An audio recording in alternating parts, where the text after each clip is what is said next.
For the past 2 days, we have been finding percents using equal fractions. Starting with today's lesson, we will also be using equal fractions to solve percent problems. However, in the problems today and tomorrow, we will be given the percent and looking to find the part or the total. Let's look at some examples. Example 1 says Rachel got an 85% on her quiz. There were 20 questions on the quiz. How many questions did she get correct? We'll start by highlighting the information we are looking to find. We are looking to find how many questions did she get correct. Remember, when you get a percent on a quiz, this is the percent that you got correct. So, the percent given to us is the percent she got correct. So we will highlight it in the same color. If we read back into the problem some more, we see that there were 20 questions on the quiz. This would be our total. To set up our equal fractions, we would put the number correct over the total number of questions equal to the percent correct over 100. Same setup, the number and the percent must match up and the total should be crossed from 100. If we fill in the numbers, we don't know the number correct. We know the total number of questions is 20. The percent given to us as percent correct is 85. And of course that goes over 100. In this problem, to go from 100 to 20, we are dividing by 5.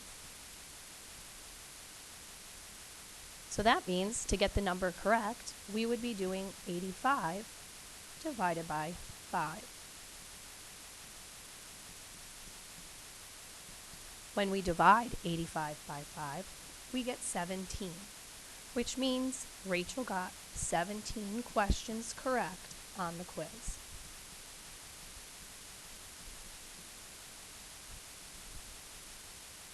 Let's look at another example.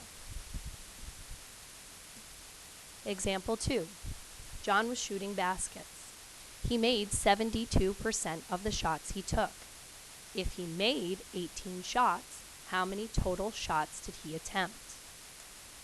So let's highlight what we're looking for.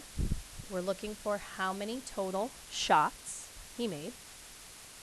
If we read into the problem, it says he made 72% and he also made 18 shots. Those two numbers match up. Made 72%, made 18. When we set up our equal fractions, number made over total equals percent made over 100. He made 18 shots out of the total, which I'll just abbreviate with a T. He made 72%, so that would be 72 out of 100.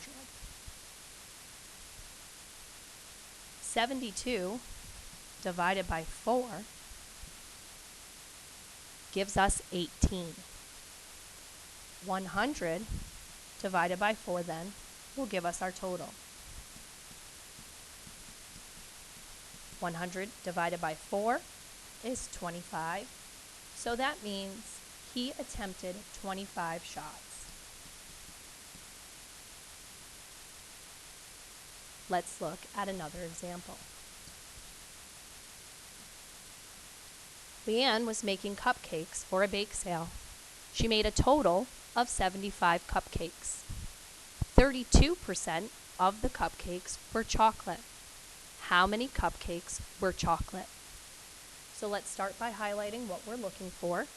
We're looking for the number of cupcakes that were chocolate.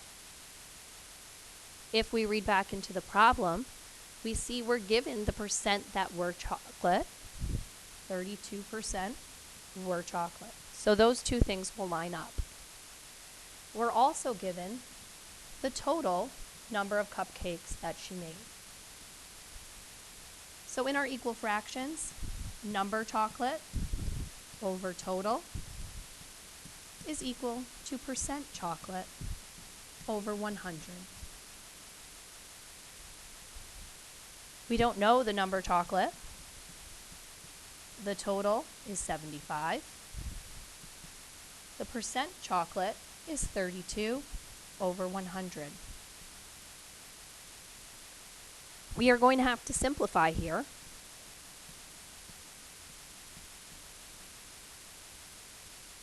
(32) and 100 can both be divided by 4, which will give us 8/25.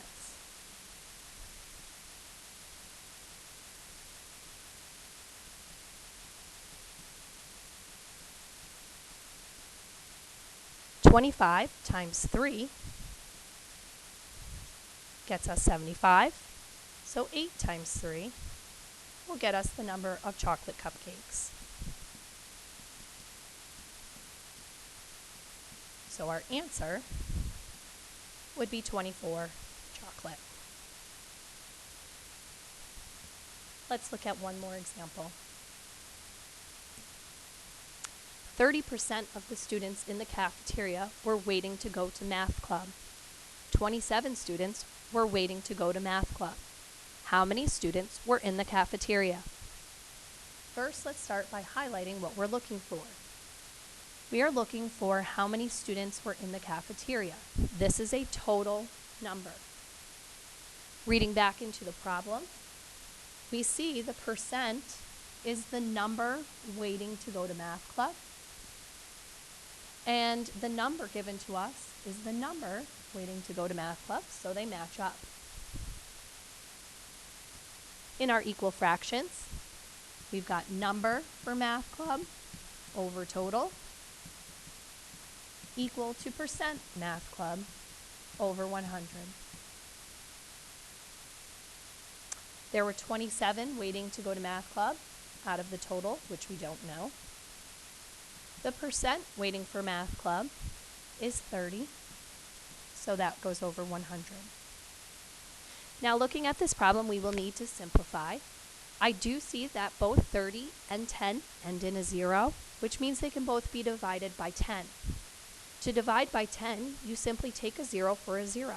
So right here, I'm just going to cross off the 0 for the 0 and use that 3 to figure out my answer. So in this case, 3 times 9 gives me 27. So now I have to do 10 times 9 to get my total. 10 times 9 is 90.